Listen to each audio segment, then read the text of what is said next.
욥이 대답하여 이르되 너희만 참으로 백성이로구나. 너희가 죽으면 지혜도 죽겠구나. 나도 너희같이 생각이 있어 너희만 못하지 아니하니 그 같은 일을 누가 알지 못하겠느냐. 하나님께 불러하려 들으심을 입은 내가 이웃에게 웃음거리가 되었으니 의롭고 온전한 자가 조롱거리가 되었구나. 평안한 자의 마음은 재앙을 멸시하나 재앙이 실족한 자를 기다리는구나. 강도의 장막은 형통하고 하나님을 진노하게 하는 자는 평안하니 하나님이 그의 손에 후히 주심이니라. 이제 모든 짐승에게 물어보라. 그것들이 내게 가르치리라. 공중의 새에게 물어보라. 그것들이 또한 내게 말하리라. 땅에게 말하라. 내가 가르치리라. 바다의 고기도 내게 설명하리라. 이것들 중에 어느 것이 여호와의 손이 이를 행하신 줄을 알지 못하랴. 모든 생물의 생명과 모든 사람의 육신의 목숨이 다 그의 손에 있느니라. 입이 음식의 맛을 구별한 같이 귀가 말을 분간하지 아니하느냐. 늙은 자에게 지혜가 있고 장수하는 자에게는 명철이 있느니라. 지혜와 권능이 하나님께 있고 계략과 명철도 그에게 속하였나니 그가 어르신즉 다시 세울 수 없고 사람을 가두신즉 놓아주지 못하느니라. 그가 물을 막으신즉 곧 마르고 물을 보내신즉 곧 땅을 뒤집나니 능력과 지혜가 그에게 있고 속은 자와 속이는 자가 다 그에게 속하였으므로 모사를 벌거벗겨 끌어가시며 재판장을 어리석은 자가 되게 하시며 왕들이 맨 것을 풀어 그들의 허리를 동이시며 제사장들을 벌거벗겨 끌어가시고 권력 있는 자를 넘어뜨리시며 충성된 사람들의 말을 물리치시며 늙은 자들의 판단을 빼앗으시며 귀인들에게 멸시를 쏟으시며 강한 자의 띠를 푸시며 어두운 가운데서 은밀한 것을 드러내시며 죽음의 그늘을 광명한 대로 나오게 하시며 민족들을 커지게도 하시고 다시 멸하기도 하시며 민족들을 널리 퍼지게도 하시고 다시 끌려가게도 하시며 만민의 우르보니들의 총명을 빼앗으시고 그들의 길없는 거친들에서 방황하게 하시며 다 같이 읽겠습니다. 빛없이 캄캄한 데를 더듬게 하시며 취한 사람같이 비틀거리게 하시느니라. 아멘. 기도하겠습니다. 하나님, 오늘도 우리에게 좋은 것만 주시는 그 하나님을 믿습니다. 오늘 나의 삶에 어떤 일이 일어났어도 또 하나님이 나에게 내 사업에 나의 가는 길에 어떤 결과를 주셨어도 하나님, 그것이 나에게 주시는 하나님의 가장 좋은 것임을 믿습니다. 그런데 이 믿음이 흔들릴 때가 있습니다. 주신 그것이 나를 너무 고통스럽게 함으로, 주신 그것이 나를 너무 초라하게 함으로 하나님, 나의 믿음이 흔들 때가 있사오니 오늘도 욥기 말씀을 묵상하면서 나의 흔들리는 믿음을 다시 다잡게 하여 주시고 여전한 방식으로 나에게 주시는 하나님의 모든 것들이 가장 좋은 것임을 믿고 붙들고 가는 우리가 될 수 있도록 은혜를 허락하여 주시옵소서. 주님, 오늘도 이 아침에 말씀하시면 듣겠습니다. 말씀하여 주시옵소서. 예수님의 이름으로 기도드립니다. 아멘. 네, 우리가 오늘도 욥기 말씀을 큐티하는데요. 우리가 욥기 큐티를 마치는 그날까지 절대로 잊으면 안 되는 한 가지 사실이 있습니다. 그게 뭐냐면 지금 여러분들이 이 욥이 지금 얼마나 혼란스럽고 얼마나 당황하고 있는지를 절대로 잊으시면 안 돼요. 그러니까 완전한 혼란 가운데 지금 욥이 고통받고 있다는 거죠. 그러니까 만약에 욥이 이렇게 극단적인 고난을 당할 때 어제 나와 나의 삶과 오늘의 나의 삶이 뭔가 달라진 게 있고 정말로 남들에게 숨기고 있는 어떤 죄가 있어서 이런 일이 벌어졌다면 욥은 절대로 혼란을 느낄 사람이 아니에요. 그렇지 않아요. 오히려 평소에 잘 알고 있던 지식대로 어떤 변명도 하지 않고 회개했을 게 분명한 사람이에요. 욥은 그런 사람이에요. 그는 순전하고 온전한 사람이에요. 죄를 지었는데 인정하지 않을 사람이 아니라는 거죠. 그런데 욥이 지금 회개가 안 돼요. 인정이 안 되는 거예요. 왜 안 되겠습니까? 여러분, 내 종들이 싹 다 죽고 내 가축대가 몰살당하고 내 자녀들이 한 집에서 전부 압사당했던 그날은 하나님으로부터 복을 받았던 어제랑 똑같은 날이었어요. 다른 날이 아니었다는 거죠. 아무것도 달라진 게 없었어요. 그런데 오늘은 복을 받았는데 어제는 복을 받았는데 오늘은 저주받아요. 어제는 하나님이 나를 안 해주셨는데 오늘은 하나님이 똑같은 나에게 매로 때리시는 거예요. 이게 이해가 안 되는 거죠. 하나님이 나를 기뻐하셨던 그 방식을 따라 똑같이 살았다는 거예요. 그러니까 어제 소발이 욥기 11장에서 하는 말이 뭡니까? 네 손에 죄악이 있거든 멀리 버리라는 거예요. 그러면 하나님이 너를 회복시키사 너는 다시 얼굴을 들고 다닐 수 있게 될 것이고, 지금 너의 환난은 물이 흘러가는 것처럼 다 흘러갈 것이고, 네가 안전한 가운데서 평안히 쉬게 될 거다, 이런 말을 해요. 그런데 이 말을 다 듣고 오늘 욥이 하는 말이 3절에서 하는 말이 뭡니까? 나도 그거 알고 있다는 거예요. 내가 몰라서 이 일을 당하는 게 아니고 내가 그거 다 알고 있다는 거예요. 지금 욥이 겪는 고난이 얼마나 극심한 고난인데 어떤 죄가 그렇게 좋다고 이 고난을 감수하면서 그 죄를 품고 있겠어요? 그럴 사람이 누가 있어요? 아니, 죄가 좋다 한들 자식 생명보다 좋아요? 아니, 죄가 좋다 한들 내 건강보다 좋겠냐고요? 그런 죄가 어디 있어요? 여러분, 사람이요, 이 정도 고난을 당하면요, 하나님 잘못했어요, 싹싹 빌어요. 누가 그걸 품고 있겠어요? 여러분, 그 누구보다도 지금 이 고난에서 벗어나고 싶은 것은 욥 자신이기 때문에 지금 이 고난에서 벗어날 수만 있다라고 하면 여러분, 욥은요 뭐든지 할 사람입니다. 그런데 지금 네가 이거 하면 이 고난에서 벗어날 수 있어 라고 하면서 친구들이 처방을 주고 있는데, 친구들이 주고 있는 처방은요, 욥이 이미 고난 당하자마자 다 해본 것들이에요. 그렇게 극심한 고난을 당했을 때 욥이, 성경이 말하는 게 뭡니까? 마음으로나 입으로나 범죄하지 않았어요. 안 했다라는 거예요. 그러면서 혹시 자신이 죄를 지었으나 지성으로 인지하지 못하는 죄에 대해서 회개를 안 했겠습니까? 했죠. 그러니까 친구들이 지금 하라고 하는 건요, 욥이 다 했어요. 안 한 게 없다라는 거죠. 그러니까 지금 욥은 고난을 당하면서도 자신이 알고 있는 방법을 총동원해서 하나님과 관계를 회복하고 이 고난에서 벗어나 보려고 애를 쓰고 있어요. 안 한 게 없어요. 그런데 이 모든 혼란의 핵심이 뭡니까? 분명히 어제까지는 자신이 알고 있는 방식 그대로 살아서 복을 받았고, 자신이 알고 있는 방식대로 살면 하나님이 그를 사랑했어요. 회개하면 어김없이 용서를 해주셨어요. 그런데 불과 어저께까지 복을 받았던 그 방식이 안 통해요. 의롭다고 칭찬받았던 나의 삶이 하나님께 받아들여지지 않아요. 아무리 회개해도 하나님이 용서를 안 해주는 거예요. 이해가 안 되는 거죠. 뭐가 달라졌길래 갑자기 이런 일이 일어나나? 여러분, 그러니까 이 지금 욥의 머리가 뒤죽박죽이 되면서 완벽한 혼란 속으로 들어가 버리는 거죠. 이게 세계관이 뒤집혀 버리는 거예요. 땅이 있고 하늘이 있어요. 이게 뒤집힐 일은 없다라고 생각하는데 갑자기 눈 떠보니까 땅이 위에 있고 하늘이 밑에 있는 거예요. 뒤집어진 거예요. 그런데 여기에서 또 하나, 욥이 더 큰 혼란을 느끼는 이유가 뭡니까? 6절을 보면 의로움은 완전히 이게 버리고 죄를 즐기면서 살아가는 저 죄인들이 있는데, 그 사람들은 내가 고난당하는데 평안해요. 죄 짓고 있는데, 여전히 죄를 짓고 있는데, 하나님을 모른 척하고 살고 있는데 저 사람들은 평안해요. 그리고 경건하게 살았던 우리 집 자식들은 다 죽었는데 죄 짓는 저 집 자녀들은 여전히 살아있을 뿐 아니라 심지어 넉넉하게 살아요. 이게 우리 인생의 딜레마 아니에요. 저희 어머니가요, 저희 아버지가요, 사는 날 내내 무슨 기도했겠어요? 자식들 기도했겠죠. 그런데 이제 바깥에 보면요, 뭐 새벽에 누가 잠을 깨요? 그냥 새벽에 그냥 푹 자면서 일생 동안 기도 한 번 안 하는 사람들이 얼마나 많아요. 그런데 기도해주는 우리 집 자식보다 기도 안 하는 저 집 자식들이 더 학교에서 공부를 더 잘해요. 나는 날마다 우리 집 자식을 위해서 기도하는데 기도 한 번도 안 받고 자는 저 집 자녀는 대기업에 들어가서 떵떵거리고 살아요. 이게 뭐냐 이거예요. 이게 이해가 안 되는 거예요. 그러니까 지금 이 시점에서 욥에게 쓱 들어오는 이제 생각이 뭐냐, 그러니까 오늘 말씀까지의 욥의 상태를 보면요, 욥은 아직까지는 하나님이 살아계신 것을 믿어요. 그분이 모든 것을 주관하시는 전능한 분인 건 믿어요. 그게 오늘 말씀의 내용이에요. 그런데 이제부터 흔들리고 있는 게 뭐냐, 그분의 능력에 대한 믿음이 흔들리는 게 아니고 그 신의 인격에 대한 믿음이 흔들리는 거예요. 그는 지금까지 하나님이 정의로운 분이라고 믿었거든요.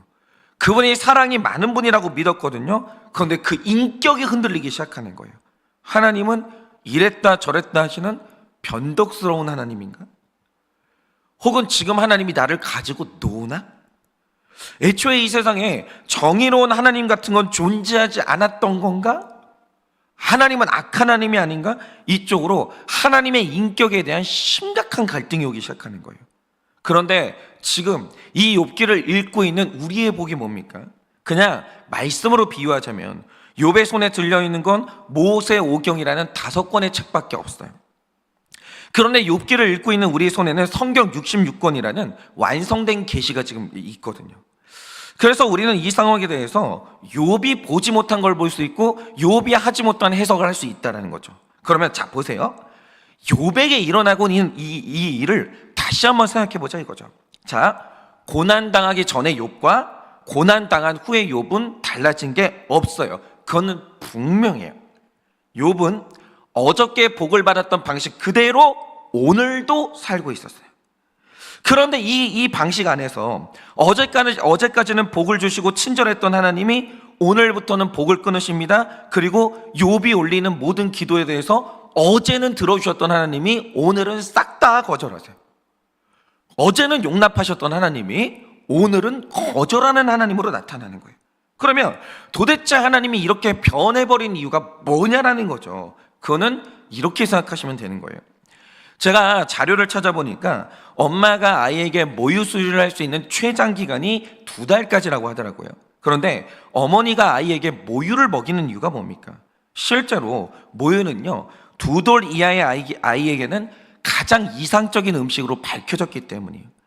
그러니까 이 가톨릭대 산부인과 교수님이신 이 최석영 교수님에 의하면 모유에는 아기의 지능과 신체 발달에 필요한 영양소와 면역 성분이 다량 함유되어 있다는 거예요.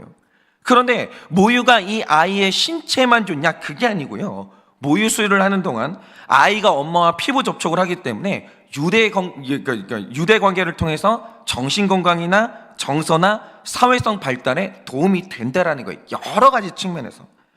그러니까 이제 모유 수유를 하지 않는다고 해서 무슨 문제가 생기는 건 절대로 아니에요. 그래도 아이들은 잘 커요. 그런데 모유가 가장 좋은 대안인 건 사실인 거죠. 그런데 여기에서 중요한 건 뭐냐? 저는 모유가 2살 이하의 아이에게 가장 좋은 음식이라고 했지 그 이후에도 가장 좋은 음식이라고 안 했어요. 아이가 어릴 때는 소화 기능이 제대로 작동하지 않고 가장 중요한 건 음식을 씹을 치아가 없거든요. 그런데 만약에 치아가 있다고 해도 조금만 질긴 음식이 들어오면 끊어내고 부술 만한 힘이 아이에게 없기 때문에 이렇게 연약한 시절에는요 마셔서 넘길 수 있는 모유가 가장 좋은 음식이죠. 그때까지는 모유가 제일 좋아요. 그런데 우리의 신체는 계속 성장하고 강해지기 때문에 어느 기간이 지나가면 젖이 주는 영양소로는 몸이 버티지를 못해요. 애가 성장이 안 되는 거예요. 그러면 이때는 반드시 밥과 채소 그리고 고기로 넘어가야 되는 거죠. 그러니까 모유는 좋은 게 맞아요. 좋은데 아무리 모유가 좋다 한들 고작 2돌까지 좋은 거예요. 분명히 좋은 거죠. 나쁜 게 아니에요. 2돌까지만 좋아요. 일정 기간이 지났는데도 아이에게 밥은 안 주고 젖을 먹이는 부모가 있다라고 하죠. 그럼 그때부터는 2돌, 그 다음부터는 젖을 먹이면 사랑이 아니라 아동 학대가 되는 거예요. 맞잖아요. 그런데 문제는 자 보세요. 젖에서 밥으로 넘어가는 게 엄청난 복이지만 이것 하나도 이 복을 받는 과정이 고통 없이 못 넘어간다는 게 문제예요. 제가 방금 전에 말씀드린 것처럼 아이가 젖을 먹는 이유는요 그게 음식이 되니까 먹는 거기도 하지만 그게 말 못하는 아이에게 엄마와 이제 젖을 물리고 먹는 이 시간은요 엄마랑 교감하는 시간이에요. 굉장한 정서적인 안정이 있다는 거죠. 그래서 이 시기 아이들은요 뭔가 마음에 불안함이 있다? 그러면 엄마에게 안겨서 젖을 빨 때 심리적인 안정을 찾아요. 그런데 보세요. 아이가 이제 유아 시기를 지나서 어린이가 됐고 어른으로 간다라고 할 때 어쩔 수 없이 진짜 사랑하면 있어야 되는 일이 뭐겠습니까? 모유 끊고 밥으로 넘어가야죠. 이거는 어떻게 면제될 수 있는 과정이 아니에요. 모유는 끊어야 돼요. 밥으로 넘어가야 되는 거죠. 되게 좋은 사건이잖아요. 그런데 제가 자료를 찾아보니까요 아이에게 모유는 단순한 음식을 넘어서서 심리적인 안정을 가져다주는 요소였기 때문에 어느 날 갑자기 모유를 못 먹게 한다? 정말 엄청난 충격이 돼요. 갑자기 엄마가요 거절해요. 늘 나를 안아주고 모유를 주던 따뜻한 엄마였는데 엄마가 갑자기 어느 날 거절을 하는 거예요. 안아주질 않아요. 젖을 안 주는 거예요. 그러니까 저도 아직도 기억하는 게 뭐냐면, 저희 아이도 이제 어릴 때 육아를 할 때 모유를 끊어야 되는 순간이 왔죠. 근데 제 아내가 엄청 부담감을 느끼는 거예요. 걱정을 하는 거예요. 그래서 한 달 전부터 아이가 충격받지 않고 모유를 끊는 방법이 뭔지 인터넷으로 계속 찾더라고요. 그러다가 결국에는 미룰 수가 없어서 그 날이 왔어요. 어쩔 수가 없었어요. 그 날이 왔죠. 그래서 어제까지는 분명히 모유를 먹었는데 다음 날이 되니까 똑같은 상황에서 아이가 모유를 찾는데 엄마가 이렇게 거절하는 거예요. 안 돼, 못 줘. 그러니까 지금도 기억하는 게요, 첫날 아이에게 모유수를 끊었던 그 첫날 애가 딱 찾는데 엄마가 딱 이랬거든요. 안 돼, 못 줘. 애가 뒤로 넘어가 버리는 거예요. 무슨 나라 잃은 백성처럼 막 울고불고 난리가 나는 거예요. 모유 내놓으라고 막 매달리는 거죠. 그런데 엄마는 안 된다는 거예요. 안 된다는 거예요. 이제는 끝났다라는 거죠. 그런데 마음은 아프지만 어제까지 모유를 줬던 친절한 엄마가 오늘은 매정하게 아이의 요구를 거절한 이유가 뭐겠습니까? 이제 이 아이는 두 발로 걸어야 될 거 아니에요. 공부를 하면서 두뇌를 이제는 전과 다르게 완전히 써야 되는데 모유가 주는 영양으로는 한계가 있거든요. 그러니까 이제 더 맛있고 영양이 풍부한 밥으로 넘어가기 위해서는 젖을 끊어야 되는데 이 다음 스텝으로 넘어가는데 고통이 어마어마한 거예요. 그리고 이 과정에서 아이가 경험하는 엄마의 이 변하는 게 뭐냐? 어제까지 친절했던 엄마가 오늘은 거절하는 엄마로 나타나는 거예요. 이게 어쩔 수가 없는 거죠. 그런데 구속사에서 그리고 욥에게 나타나신 하나님의 이 모습이 바로 이거라는 거예요. 여러분, 우리가 이 땅에서 살아가는 날 동안에 이 땅에서 필요한 것들이 있어요. 그리고 이 땅에서 좋은 것들이 있어요. 예를 들어서 돈 필요해요. 아니, 이 땅에서 죽는 날까지 돈 안 필요한 사람이 누가 있어요? 돈 필요했어요. 그럼 돈이 나쁜 거예요? 좋은 거죠. 당연히 좋은 거죠. 그리고 여러분, 이 땅에서 학벌 필요합니다. 학벌이 왜 나빠요? 여러분, 우리나라가 학벌이 중요한 사회라는 것은요, 그거 인정해야 되는 거예요. 현실이에요. 그러니까 이 좋은 학벌이라는 거예요, 즐겁게 놀면서 가질 수 있는 겁니까? 아니죠. 좋은 학벌을 갖는다는 것은 남들 놀 때 열심히 공부하면서 대가를 치러야 얻는 게 우리나라 학벌이잖아요. 그런데 학벌이 있다. 언젠가 내가 꿈이 있으면 하고 싶은 일이 있을 때 할 수 있는 기회를 주는 게 학벌이잖아요. 좋은 학벌 가지고 있으면요, 좋은 회사에 들어갈 기회가 있기 때문에 이 땅에서 학벌은 좋은 거예요. 그게 왜 악한 거예요? 좋은 거죠. 그러니까 학벌이 있어서 사람 무시하면 무시가 나쁜 거지, 학벌 자체가 나쁜 건 절대라는 거죠. 그러니까 성경이요, 이 땅의 것을 악하다고 말하지는 않아요. 여러분, 우리는 영육이 결합된 유기체이기 때문에 육체에 필요한 것들을 경멸하거나 죄악시하는 태도는요, 균형 있는 태도가 절대로 아니에요. 내 육체에 필요한 것을 중요하다고 인정해야 되고요, 하나님께 그거 달라고 기도해야 돼요. 여러분, 하나님이 우리에게 가르쳐 주신 기도가 뭡니까? 떡 달라고 기도하라는 거예요. 일용할 양식 달라고 기도하라는 거예요. 왜 그 기도를 세속적인 기도, 믿음 없는 기도로 치부하냐, 이거죠. 절대로 그렇지 않아요. 그는 균형을 잃어버리는 거예요. 이 땅의 것은 좋은 거예요. 필요해요. 그 위에서 기도해야 됩니다. 그런데 제가 말씀드리고 싶은 건 이거예요. 어린 아이에게 모유가 복이죠. 세상에 그런 복이 어디 있어요? 복이에요. 맞아요. 그런데 어느 순간 그걸 끊어내고 더 좋은 곳으로 넘어가지 않으면 이제 모유는 복이 아니라 재앙이에요. 그거는 유통기한이 있다라는 거죠. 어느 기간까지는 좋은 거예요. 복 맞아요. 그런데 그 기간을 지나가서 쭉 이어지고 집착하기 시작하면 그거는 재앙이 되는 거예요. 이 땅의 것이 딱 그렇다는 거죠. 여러분, 이 땅의 것들이요, 좋은 거예요. 왜 안 좋은 거예요? 좋은 거죠. 그런데 이걸 넘어서야 되는 날이 와요. 아무도 면제받지 못해요. 여러분, 어느 때까지는요, 이 땅에게 제일 좋은 거예요. 그것만큼 좋은 건 없는 거예요. 그런데 어느 순간 그게 넘어가야 되는 때가 와요.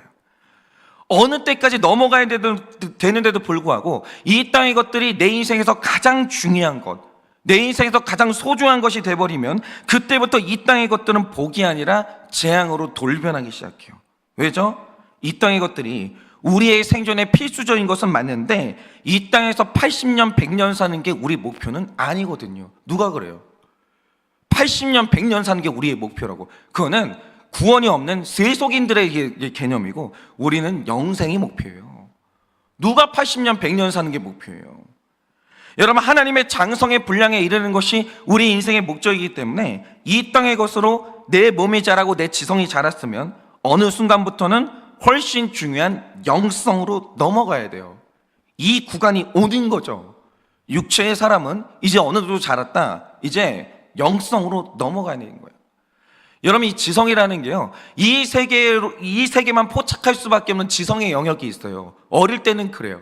근데 사람의 지성이 자라면 그때부터 영적인 감각을 키워야 되는 거예요. 영적인 세계의 문을 열어야 되는 거예요. 안 그러면 구원 못 받아요. 여러분, 하나님이 만드신 피조 세계는요, 눈에 보이는 세상이 전부 아닙니다. 훨씬 더 넓고 앞으로 우리가 영원히 살아갈 영의 세계가 있다는 거에 대해서 눈을 뜨셔야 되는 거예요. 그 세계가 있는 거예요. 여러분, 우리야 지구에 살면서 80억 명의 사람이 많다라고 하지만 이걸 전 우주적인 관점에서 보면 80억 명은요, 모래사장에서 한 줌 모래밖에 안 되는 규모인 거예요. 먼지도 안 되는 거예요.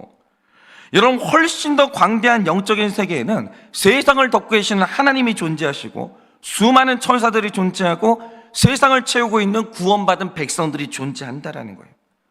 그런데 그 세계로 넘어가야 되는데, 우리는 그 세계의 문을 열어야 되는데, 사람이 육적인 복이 전부인 줄 알고 물질이 전부인 줄 알고 그것만 탐하게 되면 영적인 세계를 열 힘을 얻지를 못하는 거예요. 그러니까 그게 좋은 거예요. 제가 말씀드립니다. 돈은 좋은 거예요. 집도 좋은 거예요. 학벌도 좋은 거예요. 근데 어느 때까지만 좋은 거예요. 그 다음에는 영성으로 넘어가야 되는 거예요. 그거하고 비교도 안 되는 훨씬 좋은 세계가 있다는 거죠. 넓고 깊은 영적인 세계가 있는 거예요. 여러분, 이 세상에는 천사도 있어요. 귀신도 있어요. 천국도 있어요. 지옥도 있어요. 그 세계의 문을 열어야 될 거 아니에요. 열어야 될 거 아니냐 이런 거죠. 여러분, 사람이 영적인 세계의 문을 열어젖히지 못하면 내 육체의 수명이 다 했을 때 내 존재가 끝나버리는 거예요. 그걸로 끝나버린 거죠. 그러니까 물질은 좋은 건데 어느 때까지만 좋은 거고, 영원히 그게 좋은 거라고 주장하면서 집착하게 되면 물질은 필경재앙됩니다. 물질은 필경재앙되는 거예요. 어느 때까지 넘어가 버리면. 바로 여기에서 욥에게 일어난 일을 좀 보자 이거예요. 욥이 바로 어제까지는 하나님이 주셨던 복을 누리고 살았어요. 그런데 욥기 1장으로 되돌아가서 욥이 받았다는 복의 내용을 다시 보세요. 욥은 이렇게 되어 있습니다. 욥은 양이 7,000마리요, 낙타가 3,000마리요, 소가 500결이요, 암나귀가 500마리이며 종도 많이 있었더라 이래요. 그리고 당시에 유목민들은 천막으로 지은 집에 살고 있었는데 욥은 기둥이 받치고 있어야 되는 제대로 된 집을 몇 채씩 가지고 있었어요. 저는 이런 복이 중요하지 않다고 생각하는 사람이 아니에요. 그거는 위선이에요. 여러분, 생각을 해보세요. 내가 오늘도 집이 없어가지고 내가 오늘은 어디에서 살까? 오늘은 여기에서 살아나 저기에서 살아야 되나? 그거 엄청난 고민이거든요. 그거 해결되지 않고 목회에 어떻게 집중을 해요? 말이 안 되는 거지. 여러분, 집이 있다? 여러분, 소가 있다? 먹을 게 있다? 중요한 거예요. 저요, 바보 아니에요. 물질의 복이 내 육체에 얼마나 중요한 건지 저도 알고 있는 사람입니다. 그리고 저도 이런 복이 필요하고 이런 복을 받았으면 좋겠어요. 그런데 지금은 이게 진심인데요, 만약 욥이 받은 복이 여기에서 끝나면 욥은 죽어요. 욥이 80으로 인생 끝나는 거예요. 저는요, 그런 인생은 부럽지가 않아요. 그런 인생은 부럽지 않아요. 왜냐? 이게 내 육체가 많은 것을 누리고 내 육체가 잘 사는 데까지는 분명히 필요해요. 필수예요. 선택이 아니에요. 육체의 복은 필수예요. 그런데 그 육체가 죽는다고요. 이걸 넘어서서 영적인 세계로 넘어가려면 이거 가지고는 안 된다라는 거예요. 그걸 이제 알아야 되는 거예요. 여러분, 욥이 1장까지 받은 복 중에서 욥의 영혼 구원과 관련된 복이 있냐, 그리고 욥이 천국에 갈 때 단 하나라도 가지고 갈 수 있는 게 있냐라고 하면 욥이 1장까지는 그런 복을 받은 적이 없다라는 거예요. 전부 다 육체에 필요한 복까지만 받은 거예요. 그러니까 욥은요, 2살 때까지 젖을 잘 먹은 거예요. 그게 끝이라고요. 욥은 그게 끝이었다라는 거예요. 그런데 욥이 이 땅의 복을 넘어서서 영적인 세계가 열리고 영원의 시간을 살아야 되는 천국의 문이 열리려면 이제는요, 이 땅의 복으로 안 되는 거예요. 욥은 팔복으로 넘어가야 돼요. 사람들이요, 그러니까 영적인 사람들은요, 맞아요, 이 땅의 복이 좋은 겁니다. 진짜 좋은 거예요. 그런데 팔복도 있다는 사실을 모르는 사람이 있는 거예요. 여러분, 젖이 좋은 거죠? 그것만 있어요? 아니요. 세상에는 뭐 한우도 있고요, 돼지고기도 있고요, 뭐 세상에는 뭐 회도 있고요, 맛있는 음식 엄청나게 많이 있죠. 근데 사람들이 세상에 있잖아요, 팔복도 있다는 걸 모르는 거예요. 여러분, 거기로 넘어가야 되는 거예요. 그런데 팔복의 핵심이 뭡니까? 이전에는 하나님이 이 땅의 복을 가지고도 행복하게 살게 해주셨거든요. 이 땅의 복만 가지고도 만족을 누리게 해주셨거든요. 그런데 늘 평안과 만족 주시던 하나님이 갑자기 밥을 주기 위해서 젖을 끊는 어머니가 되는 것처럼 이 세상의 것으로도 누리는 평안과 만족을 하나님이 어느 날 끊을 때가 있다는 거죠. 어제만큼 돈이 있어요. 어제만큼 직장이 있어요. 근데 갑자기 하나님이 끊어버리는 거예요. 예를 들어서 어느 날 야곱이 하늘의 문이 열리고 천사를 보게 되고 하나님의 음성을 듣게 돼요. 영적인 세계가 열려요. 그런데 이 일이 어떻게 일어났습니까? 그가 자기 삶에서 육신의 어머니의 사랑을 받고 아버지의 집에서 충분한 음식을 누리고 형의 장자권을 차지할 때는 하늘문이 죽었다 깨어나도 안 열려요. 하나님 음성이 안 열려요. 천사가 안 보이는 거죠. 그런데 어느 날 하나님이 야곱의 삶에서 이 땅에 좋은 것을 어제까지는 주셨는데 똑같은 야곱인데 오늘 끊어버리시는 거예요. 안 주시는 거예요. 그 좋은 엄마랑 나를 결별시키십니다. 내 안전을 보호하던 아버지의 울타리를 전부 다 싹 다 걷어버리는 거예요. 심지어 미래의 안정도 사라졌어요. 근데 신기한 게 있죠. 하나님이 어느 날 모유를 끊어버리는 거예요. 내 인생에 가장 좋았던 모유를 끊었는데 그때서야 그가 하나님을 찾게 돼요. 그전에는 엄마 찾았어요. 그전에는 아빠 찾았어요. 근데 엄마 아빠 없어지니까 하나님 찾기 시작해요. 그런데 하나님을 찾으니까 눈으로 보는 세계가 전부가 아니라 그 위에 더 큰 영적인 세계가 있고 하나님이 계시고 천사가 있다는 사실이 열려버리는 거예요. 그러니까 마태복음 5장이 말하는 팔복은 그런 거예요. 여러분, 마태복음 5장 3절은요, 심령이 가난한 자가 복이 있다고요. 그런데 여기에서 심령의 가난이라는 건 독립이 불가능한 어린아이의 삶에서 엄마 아빠가 죽었을 때 느끼는 완벽한 그 막막함. 만약 이 상태에서 세상에서 제일 나쁜 인간이 손을 내밀어도 아이는 손 잡고 의지할 수밖에 없는 완전히 연약한 상태, 이게 심령의 가난함이거든요. 그런데 이 심령의 가난함이 언제 찾아옵니까? 어제만큼이나 나는 오늘 똑같이 살아. 근데 갑자기 어느 날 하나님께서 나를 직장에서 퇴출시켜버리는 거예요. 어제 분명히 잘 살았거든요. 근데 오늘 몸이 안 좋아서 병원 가니까 갑자기 3개월 남았다는 거예요. 어제까지 복 주셨던 하나님이 오늘 갑자기 모유를 끊어버리는 거예요. 그 좋은 걸 다 끊어버리는 거예요. 그러니까 심령의 가난함이 찾아오거든요. 그런데 심령의 가난이 찾아오면 그게 바로 영적인 세계의 문을 여는 힘이 되는 거예요. 그러니까 어제까지는 즐겁게 웃던 사람이었는데 하나님이 웃게 만들던 모든 것을 끊어서 가슴을 치면서 애통하게 만드실 때가 있다고 하거든요. 그런데 성경은 그 순간이 와야 영적인 세계가 열린다고 말하는 거예요. 영적인 세계가 열린다라고 말하는 거예요. 다른 방법이 없어요. 다른 방법이 없는 거예요. 심지어 그게 복이라고 말하는 거예요. 그런데 친절하던 하나님이 불친절해지고 늘 풍성하게 해주시던 하나님이 거절하는 하나님으로 변할 때 그게 뭐냐? 그 거절하는 하나님으로 변하는 이유가 뭐냐? 팔복 주시기를 작정할 때 그런 일이 온다라는 거예요. 이 땅의 복에서 영원한 복으로 옮겨갈 때 하나님은 한 번은 이 땅의 복을 거절하는 하나님으로 나타나시는 거예요. 여러분, 그런데 그렇게 거절하는 하나님으로 나타날 때 이게 왜 복된 순간이냐 이거예요. 이 세상의 것이 끊어져야, 한 번은 끊어져야 천국과 하나님의 위로라는 영적인 밥으로 넘어갈 수가 있기 때문에, 그거 말고는 방법이 없어요. 그래서 우리가 이 땅에 살면서 하나님께 순종해야 될 것들이 굉장히 많지만 중요한 순종의 순간인데 그게 뭐냐? 하나님이 거절하실 때 그 거절에 순종해야 돼. 그 거절에 순종해야 되는 거예요. 여러분 이 욥기도 보세요. 욥이 1장에 머물면서 이 땅의 복을 누리고 있을 때는 하나님에 대해서 질문하지 않아요.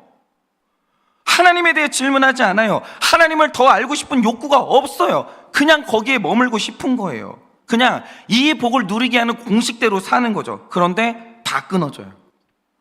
어느 날 모든 게 끊어지는 거예요. 그러자 갑자기 욥이 하나님을 탐구하기 시작해요. 욥의 내면 안에서 하나님을 향한 질문이 쏟아져 나오기 시작해요. 그리고 하나님을 찾아 헤매게 되는데 이 욥기의 마지막에서 욥이 경험하는 게 뭡니까? 귀로만 듣던 하나님을 눈으로 보게 돼요. 영적인 세계가 전혀 다른 차원으로 열려버리는 거예요.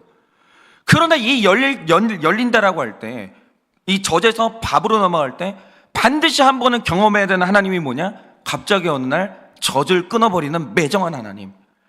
젖달라고 하는데 그걸 거절하는 하나님을 한 번은 경험을 해야 되는 거예요.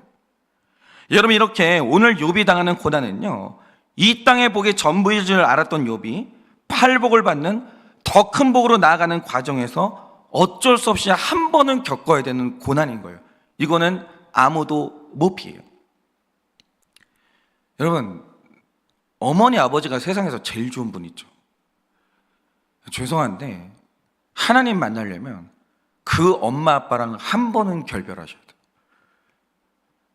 저도 이렇게 말씀드려서 죄송해요. 근데 죄송한데 한 번은 결별해야 돼요. 여러분 세상에 돈이 최고인 줄 아시는 분 있죠. 그거 없으면 못 산다. 이것만 있으면 내 인생 안전하다. 그렇게 굳게 믿고 계시는 분 있죠. 죄송한데 그 믿음 안 깨지는 한 여러분은 하나님의 나라가 열릴 방법이 없는 거예요. 구원받는 사람은 한 번은 돈의 무력함, 돈이 얼마나 허무한 것인지 그거 깨닫는 순간에 한 번쯤은 와야 되는 거예요. 그리고 이 과정을 우리는 모두 다 겪어야 돼요. 하나님의 불친절이 친절이에요. 하나님의 거절이 하나님의 허락인 거예요. 이 깊은 의미를 알아야 되는 겁니다. 그러니까 지금 우리 중에 그런 분들 계시죠. 어제는 친절했던 하나님이 오늘은 불친절한 하나님으로 변했어요. 어제는 공급했던 하나님이 오늘은 거절하시고 가져가시고 빼앗는 분으로 변하셨다면 이게 왜 오는지를 이제는 아셔야 되는 거예요. 이게 뭐냐면 내가 젖에서 밥으로 넘어가는 순간인 거예요. 지금 이 땅의 복에서 팔복으로 넘어가는 순간인 거예요. 지금 내가 이 땅에서 80년 사는 사람에서 영생을 하는 사람으로 변화되는 굉장히 중요한 변곡점인 거예요. 굉장히 중요한 순간인 거예요. 여러분, 하나님의 불친절을 받아들이세요. 하나님의 거절에 순종하세요. 그 자리에 계셔야 되는 거예요. 하나님을 원망하시면 안 되는 거예요. 그리고 여러분은 이제 더 넓은 세계로 나가셔야 되는 거예요. 욥처럼 질문을 쏟아내세요. 하나님께 기도를 토해내세요. 말씀을 파세요.